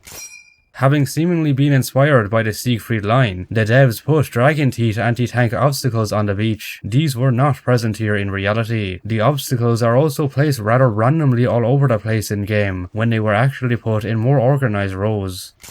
Dozers coming through! Sherman dozers did not land until hours after the first wave and did not assist in any breakthroughs off the beach. Even if there were Sherman dozers to be used here, they would not be just regular ones, but rather amphibious wading or DD variants. These troops have helmet markings for a non-existent 8th Naval Beach Battalion. It was the 6th Naval Beach Battalion that was on the east side of Omaha Beach, and they just had the red arch with no number on their helmets. The Naval Beach Battalion soldiers in game also wear inaccurate grey shaded uniforms, instead of the correct khaki colour. Despite clearly wearing Naval Beach Battalion insignia, these troops are called engineers in game and shown using explosives to destroy obstacles. Cover the engineers while they clear those barricades! This was not the job of the Naval Beach Battalions. Their main objectives were to help establish a beachhead, direct the landings, and keep communications open between the beach and the warships. We shouldn't even need engineers for clearing these bits of barbed wire. Engineers were tasked with blowing up heavier obstacles and defenses like anti-tank walls. Every assault team had several kinds of explosives, including Bangalore's TNT and pole charges to clear smaller objects like these themselves. German soldiers are engaging us on the beach with more sandbag positions no less. This did not happen as it would be illogical. Why would they choose to expose themselves down here when they had far more advantageous defensive positions up on the valley?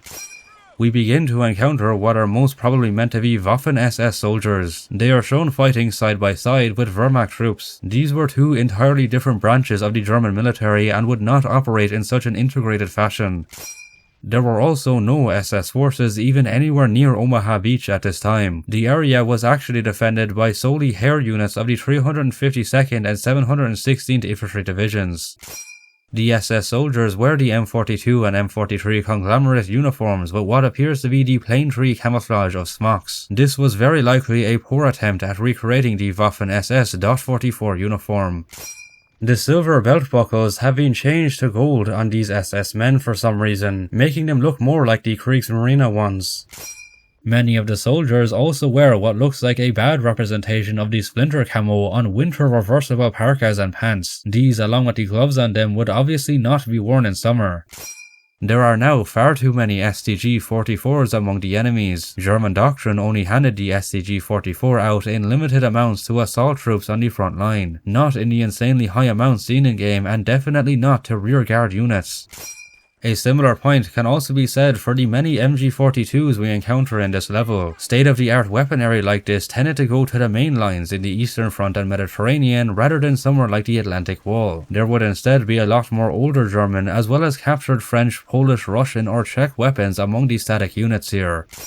From this point forward, our Americans misrefer to the Panzerschrecks among the Germans as Panzerfaust. Panzerfaust on the left! It is strange that we never actually see the Panzerfaust in the campaign, given that it was the most common German anti-tank weapon of World War II. The game even features the Panzerfaust 60 in the multiplayer and bonus materials.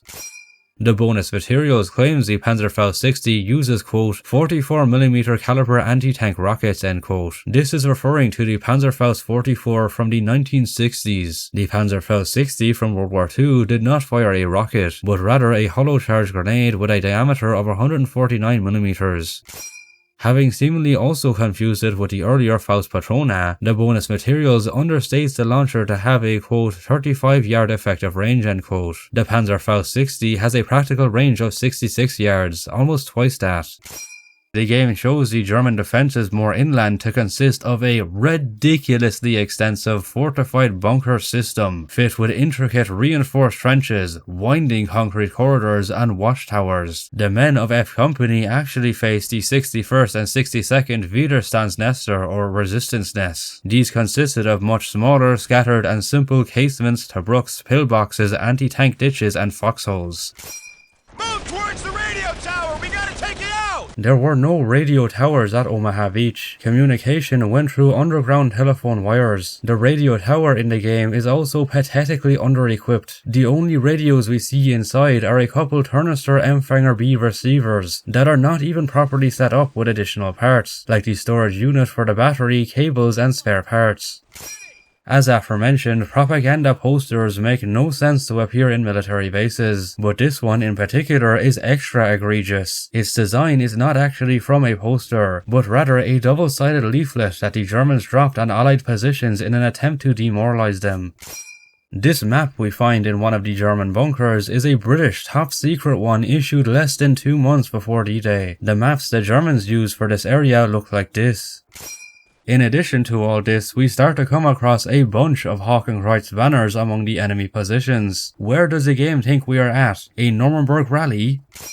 American troops would not blow up any mortar tobruks with explosives like this. It's just unnecessary when you've already taken out the crew. Someone get on that gun and take out those bunkers! It's busted, Sarge! Then fix it, Schmitty! Private Smith is a regular infantryman. How on earth does he know how to fix a German Flak 88? Not to re-mention our protagonist's miraculous ability to single-handedly use it. There were not even any Flak 88s at Omaha. The very largest of the bunkers on all of the beach were 2 casements on either end that housed a single Pak 43-41 gun each. Alright, enough said.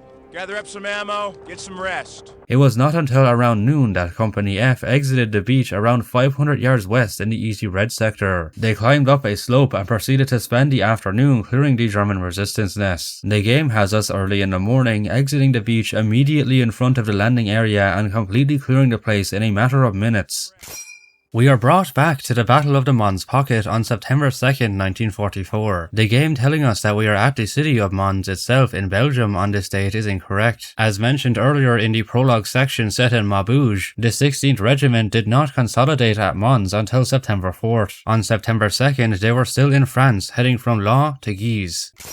This is yet another level that is pretty much entirely baseless. If the game wanted to depict our forces fighting at Mons itself, then it would have made the most sense for us to be at blocking lines in the city defending against German breakout attempts. Instead, we are shown going on the offensive to clear out German positions around some generic countryside. The infantry we face here are exclusively from the game's horrible rendition of the Waffen-SS, which, as also aforementioned, were not involved in this battle. During the fighting at Mons, the 16th Regiment faced attacks from paratroopers of the 3rd Fallschirmjäger Division.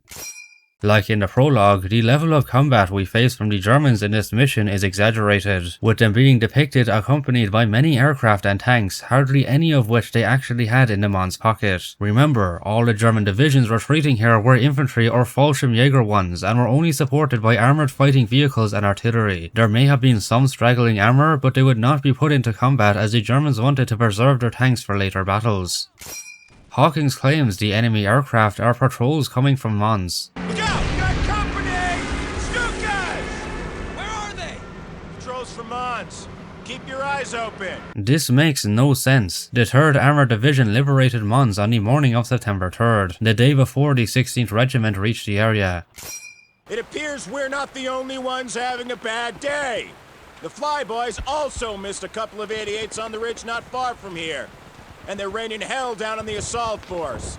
The entire regiment is pinned, and there's no way they can get through to us unless we take out those guns. Wait. The whole regiment is pinned down, and they expect 1, 2, 5 of us to launch an assault on an entire German division? Glad you're paying attention, Private. Look, these guys are counting on us, and we can't let them down. Wow, the game is not even trying to hide how ridiculous its exaggeration is anymore. At no point was the entire 16th Regiment pinned down or even in any serious trouble during the Battle of the Mons Pocket. It was the other way around. The whole 1st Infantry Division had 32 men killed during 4 days of fighting, while the Germans saw over 3,000 killed and 25,000 captured. This absurdly oversized grasshopper plane has a unit code of 08, which doesn't belong in any of the databases we searched through. It is most probably a fictional code. Next up, we partake in the Battle of Crucifix Hil. The provided location of Eilendorf Ridge is incorrect. The 1st Infantry Division's 16th Regiment was involved in a battle at Eilendorf, but it was entirely separate to that of Crucifix Hil, which was located further to the north next to the village of Oran. The shown date and time of September 14, 1944 at 6:10 AM is very wrong as well. This seems to have also been mistakenly based on the fight in Eilendorf, though even that took place from the 16th to the 18th of September. The Battle of Crucifix Hil occurred on the afternoon of October 8, 1944. In addition, our unit of the 16th Regiment being present here is another inaccurate consequence of confusing this engagement with that of Eilendorf. It was in fact the 18th Infantry Regiment that fought at Crucifix Hil. The gameplay opens with our soldiers crossing a river in boats. This did not happen. There weren't even any large rivers like this near Crucifix Hil. We now by default are suddenly armed with an M1 carbine and VAR. This unexplained change in weaponry does not just affect our protagonist this time either, as we see every one of the standard M1 Garans among our squadmates have also been changed to M1 carbines for the rest of the game. The game shows just our regular infantry fighting here with some Sherman tanks. In reality, this battle involved a lot more varied US forces, including a platoon of Rangers along with a battery of tank destroyers and self-propelled guns. The 18th Regiment also formed special assault teams to take the pillboxes on Crucifix Hil. They were equipped with flamethrowers, pole charges and other explosives. One of the soldiers, Captain Bobby E. Brown, was even awarded the Medal of Honor for blowing up 3 pillboxes with pole charges in this battle.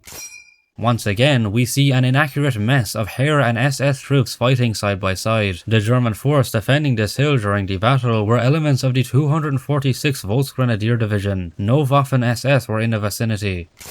The Gewehr 43 now appears among the Germans. Instead of a few of them being here and there across the late war levels as they should, we see the Gewehr 43 only appearing in this level where it completely replaces all of the more common Kar 98Ks. The Gewehr 43's bolt fails to lock back when empty.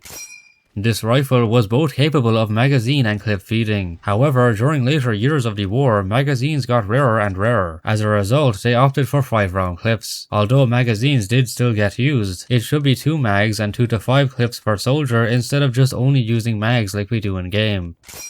The bonus material says that, quote, this German semi-automatic design is based off of captured Russian Tokarev rifles, end quote. The Gewehr 43 was actually a hybrid design, combining parts derived from the Soviet SVT-38 and 40 with those of the often overlooked Gewehr 41.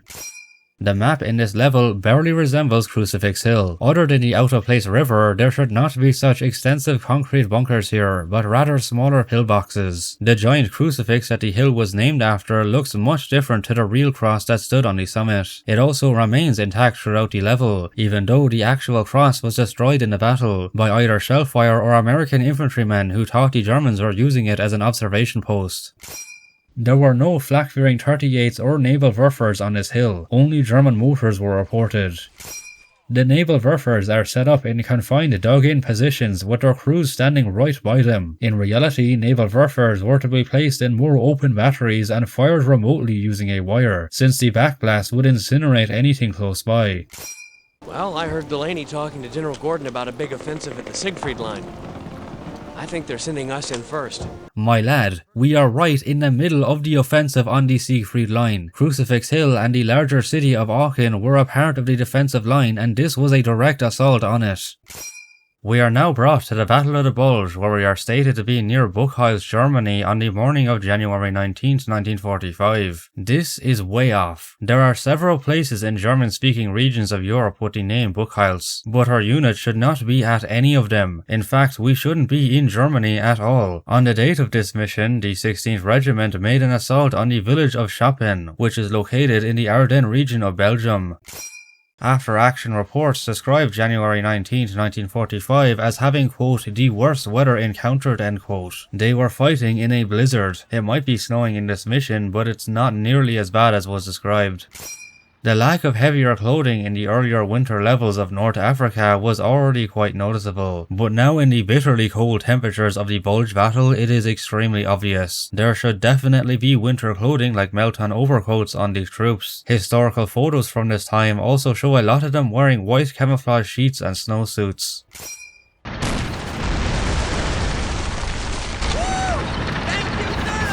My man, you're a part of the 3rd Army yourself. The 3rd Army consisted of 6 army corps with 41 divisions in total. He could have well have said, "Thank you, Americans." The armour attached to the 1st Division at this time belonged to the 745th Tank Battalion. It would have been more logical to thank them.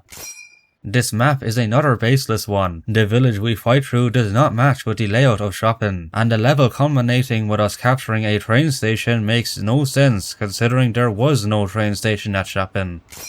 During the 1st Infantry Division's advance on January 19th and the following days, they encountered Luftwaffe paratroopers of the 3rd Fossen Division. This is in contrast to the Heer forces we exclusively see here in game. All of these Heer troops are wearing snow camouflage parkas, with many having white helmet covers too. Although some would have these, German soldiers more commonly just wore their issued field grey wool greatcoats in winter conditions. These Germans having toques now makes more sense, but they should generally be wearing them up on their heads, instead of just being wrapped around their necks. For some reason, the standard white straps on the Germans have all now disappeared. How they are even still carrying gear on their backs without them is anyone's guess. The crewmen servicing this Panzer IV have just the game's model for regular infantrymen. They should be in correct tanker uniforms. Anyone check to see if this Panzer is operational? Saw a couple of Krauts trying to refuel it in a real hurry, so my guess is yeah. That's good news, Private. We can use it to assist what Shermans we have left. You boys have a full crew? We're one short, sir. Sergeant, I believe you got yourself some experience with a tank back in Africa. Climb up there and help these boys out. It goes without saying that operating an American light tank and a German medium tank are very different roles. Not that we should have been using that Stuart back in Tunisia anyway. Even if our infantrymen were allowed and somehow knew how to operate this Panzer IV, using it to support American forces would certainly be one way of succumbing to friendly fire. These are not Tiger tanks but Panzer IVs. This mix-up could actually be plausible, as Allied soldiers misidentifying such tanks as Tigers was a characteristic of the Western Front. Regardless, there wasn't any German armour in this area at the time, making this whole Panzer-on-Panzer fight sequence ever the more ridiculous. The Panzers take up to 3 shots to eliminate in-game. At such close ranges, the 7.5cm KWK 40 gun we are using should have no problem penetrating even the thickest of 80mm armour on these Panzer IV AFGs in a single shot. The following and final level of the game sees us on the same day somehow end up at the Siegfried Line of the German border. As aforementioned, the 16th Regiment was at the Belgian village of Schappen on this date of January 19, 1945. This was numerous kilometers away from the Siegfried Line. How and why are we here? By this time, the Siegfried Line had already been breached and the German forces were retreating out of the Ardennes towards the Rhine. The Allies did not have as hard a time of breaking through the Siegfried Line as they had 3 months earlier. This whole mission is just more baffling fiction. To no one's surprise, the game's depiction of the Siegfried Line does not match with reality. The presence of these guarded watchtowers with searchlights and fencing all around the dragon teeth belts makes the place look more like the Cold War era Berlin Wall. Seriously? A V2 rocket launch installation? There were never any V2s set up anywhere at the Siegfried Line. The Germans would not put them near the front line exactly for the fear of being overrun by the Allies. Ever since the summer of 1944, the Waffen-SS had gained full control of production and deployment of the V2 missiles, but we see none of their personnel anywhere near this launch installation. When we blow up the V2 rockets, we sit way too close to them and watch as they produce a pathetically small explosion. Each V2 contained just shy of 1,000 kilograms of Amatol explosive. This place should have been engulfed by the blast. Damn fine job, Sergeant. A captain would never salute a sergeant first when in the field, even if giving him praise. Eventually fighting their way back into Germany by January of 1944, they crossed the Rhine River and continued to advance across Germany. January of 1944? That was months before US forces even first landed in France. The initial units of the 1st Infantry Division to re-enter Germany after the Battle of the Bulge did so on February 2nd, 1945.